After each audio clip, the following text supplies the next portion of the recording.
Good morning, students. Today we are going to start our second lesson, ऊंट और गीदड़, the camel and the jackal. नए शब्द, जंगल, जंगल यानी विलेज, तरबूज, वाटरमेलन, दोस्त, फ्रेंड, किसान, फार्मर, पिटाई, मारने को कहते हैं, डर, आवाज। नदी के किनारे एक जंगल था। उस जंगल में ऊंट और गीदड़ रहते थे। नदी के किनारे पर एक जंगल था। उस जंगल में ऊंट और गीदड़ रहते थे। वो जंगल में ऊंट, कैमल और जैकल रहते थे। ऊंट और गीदड़ रहते थे। दोनों दोस्त थे। नदी के दूसरे किनारे पर खेत थे और वो दोनों दोस्त थे और नदी के किनारे पर तरबूज के खेत थे। गीदड़ रोज नदी पर जाता, नदी के किनारे खड़ा हो जाता और तरबूज को ताकता रहता था। गीदड़ जो है रोजाना नदी पर जाता था। नदी के किनारे जाकर वो तरबूज के खेत को ताकता था मतलब देखते रहता था। तरबूज को देखकर उसका मन ललचाता था। तरबूज को देखकर उसका मन जो है ललचाता था। तरबूज खाने का मन करता था। वे सोचता तरबूज कैसे खाऊं, और वे सोचता था कि वह तरबूज कैसे खाए। नदी में पानी गहरा था, मैं छोटा हूँ, नदी पर कैसे जाऊं। और वो सोचता था कि नदी पर पानी बहुत गहरा है, पानी बहुत है, तो वो कैसे जाएगा, वो सोचता था। और वो सोचता था कि मैं छोटा हूँ, नदी पर कैसे जाऊं। एक दिन गीदड़ ने अपने दोस्त ऊंट से कहा, दोस्त, उस तट पर तरबूज का खेत है। एक दिन गीदड़ यानी जैकल ने कहा ऊंट से कि दोस्त, उस तट पर, उस साइड पर जो है तरबूज के खेत है। बल्कि गीदड़ जो है ऊंट से कह रहा है, क्यों ना हम रात को दिन पर नदी पर चले और जी भर कर तरबूज खाए। और वे ऊंट से कह रहा है कि वो रात को नदी पर चले, नदी पर जाए और जी भर कर तरबूज खाए। उस समय किसान भी गहरी नींद में सोए होगा। अंत हमें किसी का भी डर नहीं होगा। और वे कह रहा है कि रात के समय किसान भी गहरी नींद में सो रहा है, किसान भी रात में सो रहा होगा और उसे जो है बिना किसी के डर से वो तरबूज खा सकेंगे बोलकर गीदड़ ऊंट से कह रहा है। ऊंट ने गीदड़ की बात मान ली और ऊंट जो है गीदड़ की बात मान लेता है। वे राजी हो जाता है तरबूज के खेत को जाने के लिए नदी के किनारे। रात होते ही गीदड़ ऊंट की पीठ पर बैठ गया। रात होते ही गीदड़ जो है ऊंट की पीठ पर बैठ जाता है। दोनों नदी पार करके खेतों में आ गए और वे दोनों नदी जो है क्रॉस करके तरबूज के खेत में पहुंच गए। वे किसान सो रहा था। वहां किसान सो रहा था। गीदड़ जल्दी जल्दी तरबूज खाने लगा। गीदड़ जो है जल्दी जल्दी से तरबूज खाने लगा। गीदड़ का पेट छोटा होता है और गीदड़ का पेट छोटा होता है इसीलिए जल्दी भर गया।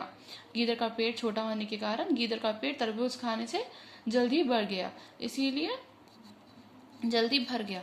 गीदड़ बोला, मुझे हुक्की लगी है। ऊंट ने कहा, तेरी हुक्की से किसान जाग जाएगा। और क्या बोलते, गीदड़ कहता है कि मुझे हुक्की लगी है, तो उसने कहा तेरी हुक्की से किसान जाग जाएगा। ऊंट ने कहा तेरी हुक्की से किसान जाएगा, उसकी आवाज़ों से किसान जाग रहा है, इसीलिए चिल्लाना मत, अभी मेरा पेट नहीं भरा। और ऊंट कहता है गीदड़ से कि उसका पेट नहीं भरा और चिल्लाओ मत उसे कहता है। गीदड़ नहीं माना। वे एक झाड़ी के पीछे छिप गया और जोर जोर से हुआ हो की आवाज़ निकालने लगा। और गिदड़ जो है आवाज़ निकालने लगा झाड़ी के पीछे छिप कर। उसकी आवाज़ सुनकर किसान जाग गया। गीदड़ की आवाज़ सुनकर किसान जाग गया। तरबूज खाते देख उसने ऊँट की खूब पिटाई की। जब किसान ने देखा कि ऊँट तरबूज खा रहा है, वे देखकर ऊँट को मारने लगा, ऊँट की पिटाई करने लगा। ऊँट भागकर नदी के किनारे आ गया। गीदड़ पहले ही वहां खड़ा था। ऊँट जो है किसान के पीटने से वे भागकर नदी के किनारे आ गया और गीदड़ पहले से ही वे खड़ा था। गीदड़ जो है पहले से ही खड़ा था। गीदड़ ने माफी मांगी। ऊँट कुछ नहीं बोला। गीदड़ जो है ऊँट से माफी मांगा, बट कैमल जो है कुछ भी नहीं बोला उसे। गीदड़ उसकी पीठ पर सवार हो गया। गीदड़ जो है ऊँट की पीठ पर सवार हो गया। ऊँट की पीठ पर बैठकर चलने लगे। ऊँट चलने लगा, गीदड़ भी उसकी पीठ पर था। ऊँट नदी पार करने लगा। दोनों नदी के बीचों बीच पहुंच गए। ऊँट जो है नदी पार करने के लिए नदी के अंदर चलने लगा। जब दोनों मिलकर बीचों बीच नदी के बीचों बीच पहुंच गए, नदी के बीच में पहुंच गए। ऊँट बोला, मुझे अब लूट लुटी आ रही है। और ऊँट बोलने लगा है कि मुझे अब लूट लुटी आ रही है। गीदड़ बोला, मैं डूब जाऊंगा। और गीदड़ बोलता है, वे डूब जाएगा। ऊँट ने कहा, खेत में तो तुझे हुकी लग रही थी। और ऊँट बोलता है कि खेत में उसे हुकी लग रही थी। हुकी लग रही थी। हुकी मतलब जब गीदड़ का पेट भर जाता है तो वे आवाज निकालता है। वैसे ही ऊँट जो है खाना खाने के बाद थक जाता है तो वो लुटी करता है, मतलब थक कर बैठ जाता है। यहाँ मुझे लुटी लग रही है। गीदड़ ने बहुत मना किया। गीदड़ ने उसे बहुत मना किया, लेकिन ऊँट नहीं माना। गीदड़ ने उसे मना किया, बट ऊँट उसकी बात नहीं माना। ऊँट लुटी करने लगा और ऊँट जो है थक कर लौटने लगा। ऊँट लुटी करने लगा। गीदड़ ऊँट की पीठ से लुढ़क गया। जब ऊँट जो है लुटी कर रहा था, तब जो है गीदड़ लुढ़क कर गिर गया और डूब गया। Good morning, students. Now we are going to start our textbook return part. Page number 6. On page number 6, take out your page number 6. Shabdat, word meanings. गीदड़ यानी सियार। जैकल, दोस्त, मित्र, दोस्त यानी मित्र, फ्रेंड। ताकते रहता, देखता रहता, लुकिंग एट। डर, भय। डर मतलब भय, फियर। पीठ यानी कमर, बैक। खूब, बहुत, वेरी।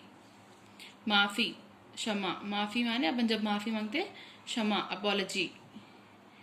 बीचों बीच में, मध्य में, इन द मिडिल। चिल्लाना, चीखना, shout. Now we are continuing our answers. इन प्रश्नों का उत्तर दो। Answer this questions. Your first question is, जंगल में कौन रहता था? जंगल में कौन रहता था? आपसे पूछा जा रहा है कि जंगल में कौन रहता था। आपका जवाब है, जंगल में ऊंट और गीदड़ रहते थे। जंगल में ऊंट और गीदड़ रहते थे। कैमल और जैकल रहते थे। गीदड़, सेकेंड क्वेश्चन इज, गीदड़ क्या खाना चाहता था? गीदड़ खेत में से क्या खाना चाहता था? आपका जवाब है, गीदड़ तरबूज खाना चाहता था। गीदड़ तरबूज खाना चाहता था। गीदड़ जो है खेत से तरबूज खाना चाहता था। तरबूज यानी watermelon.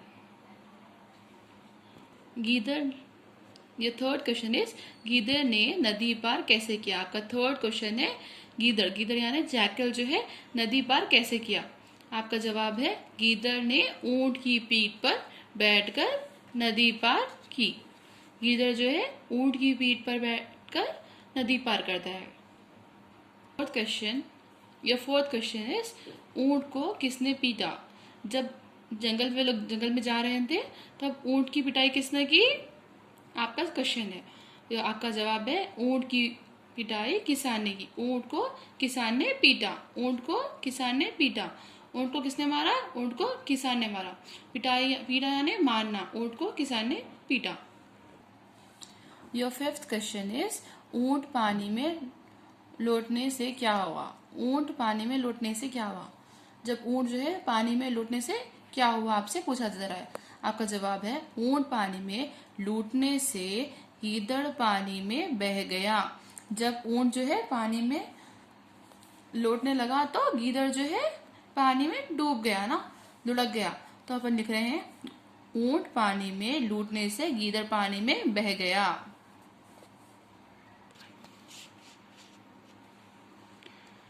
Now on page number 7, खाली स्थान भरो, फिल इन द ब्लैंक्स।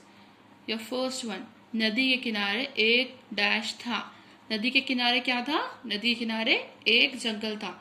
आपका आंसर है जंगल, जंगल। नाउ ये सेकेंड वन, नदी के दूसरे किनारे पर डैश के खेत थे। नदी के किनारे पर किसके खेत थे? तरबूज, वाटरमेलन के खेत थे, तरबूज। आपका आंसर है तरबूज। ये थर्ड वन, गीदड़ ऊंट की डैश पर बैठ गया। गीदड़ किसकी ऊंट पीठ पर बैठा था? ऊंट की। तो गीदड़ ऊंट की पीठ पर बैठ गया। आपका आंसर है पीठ। गीदड़ ऊंट की पीठ पर बैठ गया। गीदड़ ऊंट की पीठ पर बैठ गया। यह फोर्थ वन, खेत में डैश सो रहा था। खेत में कौन सो रहा था? अपन आंसर पढ़े ना, वैसे ही गीदड़ अपन लिख रहे हैं आंसर। खेत में किसान सो रहा था। खेत में किसान सो रहा था। आपका आंसर है किसान। यह फिफ्थ वन, गीदड़ का डैश छोटा होता है। गीदड़ का क्या छोटा होता है? गीदड़ का पेट छोटा होता है। तो हमारा ब्लैंक है गीदड़ का पेट छोटा होता है। आपका आंसर है पेट। नेक्स्ट बिट, गा शब्द को शुद्ध करके लिखो। Right the words in correct spelling. यहाँ पर ये जो स्पेलिंग्स है ना इनकरेक्ट है, आपको करेक्ट करके लिखना है। किनारा, तो अपन लिख रहे हैं क्या कोई की मात्रा, किनारा। तरबूज, तरबूज। गीदड़, यहाँ पे अपन लिख रहे हैं गीदड़। ऊंट, ऊंट।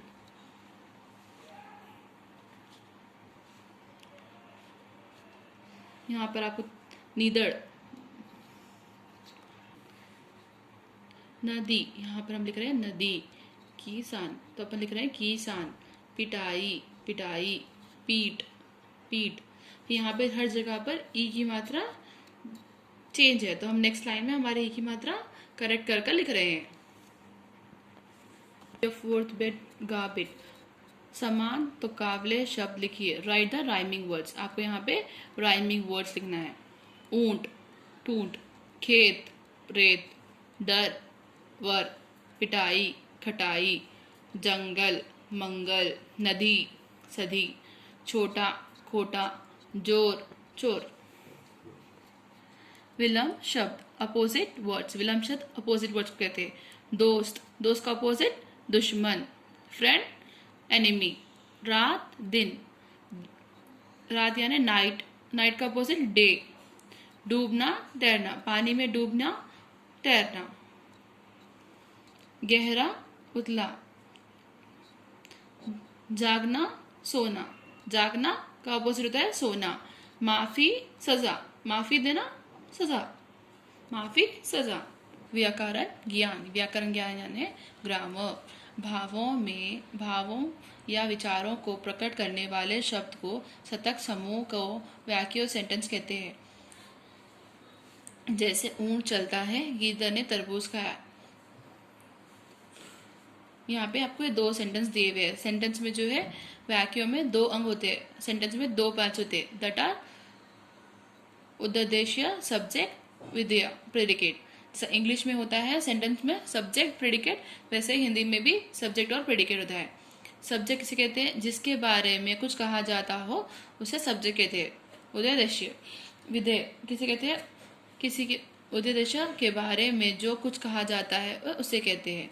यहाँ पे उदाहरण, उदाहरण यानी एग्जाम्पल। किसान, किसान सो रहा है। आपका ये एक सेंटेंस है, तो ये किसान जो है सब्जेक्ट है आपका, सो रहा है प्रेडिकेट है।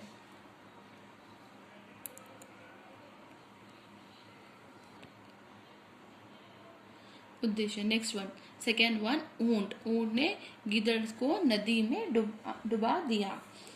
उद्देश्य, उद्देश्य यानी सब्जेक्ट। ऊंट जो है आपका सब्जेक्ट है, ऊंट आपका सब्जेक्ट है। विधेय क्या है आपका? ने गीदड़ को नदी में डुबा दिया। ये आपका प्रेडिकेट है।